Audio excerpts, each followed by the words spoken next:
அடுத்து நம்ம பார்க்க போறது விருச்சிக ராசி. இந்த மாசம் ஆவணி மாசம் விருச்சிக ராசிக்கு என்ன பலன் நடக்கும் அப்படிங்கிறத நம்ம பார்க்கலாம். விருச்சிக ராசிக்கு இதுவரைக்கும் ராசிக்கு 7ல செவ்வாய் இருந்து ராசியை பார்த்து சின்ன சின்ன தடைகள், தடங்கல்கள், கோபங்கள், மனஸ்தாபங்கள் எல்லாத்தையும் கொடுத்திருந்த செவ்வாய் இந்த ராசிநாதனான செவ்வாய் இந்த மாசம் பிறந்த உடனே 8ல இருக்கிறது. இந்த விருச்சிக ராசிக்காரங்களுக்கு நல்லது. என்னப்பா இது என்னன்னு கேட்குறீங்கன்னா, ராசியாதிபதி 8ல மறைகிறாருங்கிறத விட 6ஆம் வீட்டுக்கு அதிபதி 8ல மறைகிறது இந்த செவ்வாய்க்கு நல்லது. அடுத்தப்ப இந்த விருச்சிக ராசிக்காரங்களுக்கு 9ல குரு உச்சம் பண்ணி இருக்கிறது ரொம்ப ரொம்ப ரொம்ப ரொம்ப நல்லது. 10ல சூரியன் ஆட்சி பண்ணி இருக்கிறது கவர்மெண்ட் சம்பந்தமான எல்லா வகையிலும் உங்களுக்கு ஒரு ப்ளஸ் ஏற்படும். அதாவது சொந்த தொழில் 10ஆம் வீட்டுக்கு அதிபதி சூரியனா இருந்து ஒரு 10ல ஆட்சி பண்ணி இருக்கிறது தொழில்ல இவங்க தொட்டதெல்லாம், அதாவது இவங்க 10 ரூபா வரணும் ஒரு தொழில் பண்ணாங்கன்னா அங்க 100 ரூபாய் உங்களுக்கு கிடைக்கும். அதே மாதிரி லாபங்கள் அதிகமா கிடைக்கும். இந்த சுக்கிரன் 11ல உட்கார்ந்து விருச்சிக ராசிக்காரங்களுக்கு 5ஆம் வீட்டோட தொடர்பு கொள்றதுனால அதிர்ஷ்ட தேவதை இவங்க வீட்டு கதவை தட்டும். இந்த சுக்கிரன் 11ல இருக்கிறதுனால 5ல சனி இருக்கு அப்படின்னு கேட்டீங்கன்னா, 5ல உள்ள சனியை குரு பகவான் பாக்கியஸ்தானத்துல, நான் ஏற்கனவே முதல்ல சொன்ன மாதிரி பாக்கியஸ்தானம் அப்படிங்கிறது வந்து கடவுள் அருள் கிடைக்கிற ஸ்தானம். அந்த ஸ்தானத்துல 5ஆம் வீட்டுக்கு அது உச்சம் பண்ணி 5ஆம் வீட்டை பார்க்கும்போது இந்த விருச்சிக ராசிக்காரங்களுக்கு இந்த மாசம் உள்ள பொற்காலமாக கிடைக்கும். ஷேர் மார்க்கெட் இந்த ஜாதகருக்கு 8வது வீட்டுக்கு அதிபதி 7ஆம் தேதிக்கு பிறகு 11லே உச்சமாகி இருக்க போறாரு. 12ஆம் வீட்டுக்கு அதிபதி சுக்கிரன் 12லே ஆட்சி பண்ண போறாரு. 5ஆம் வீட்டுக்கு அதிபதி குரு உச்சமாகி இருக்கிறாரு. இதை விட வேற என்ன பலன் வேணும் விருச்சிக ராசிக்காரங்களுக்கு? ஷேர் மார்க்கெட்ல இவங்க நினைச்சதெல்லாம் கிடைக்கும். நினைச்ச மாதிரி இவங்க கட்டினதுக்கெல்லாம் காசு கிடைக்கும்.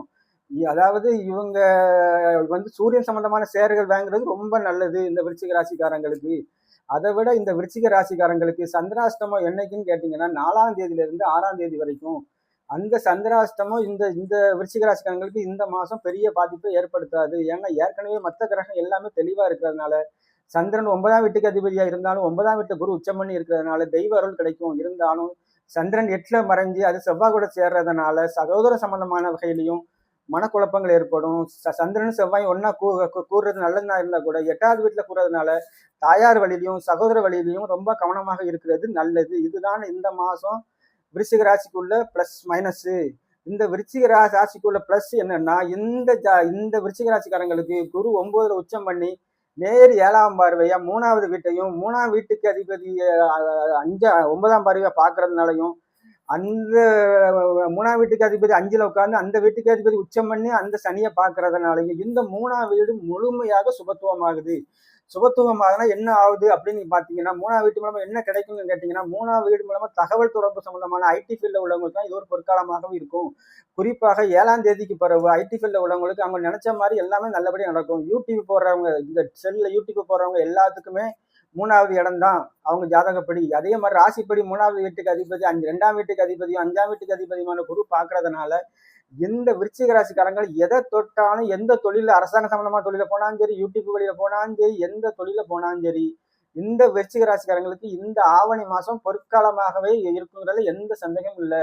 அதை விட இந்த விருச்சிக ராசிக்காரங்களுக்கு அந்த ஆவணி மாசம் வந்து தொட்டதை தொடங்கக்கூடிய பருத்தி நூலா வராம புடவையாகவே காட்சி கையில கிடைக்கும் அப்படிங்கிறது எந்த டவுட்டும் கிடையாது. நன்றி, வணக்கம்.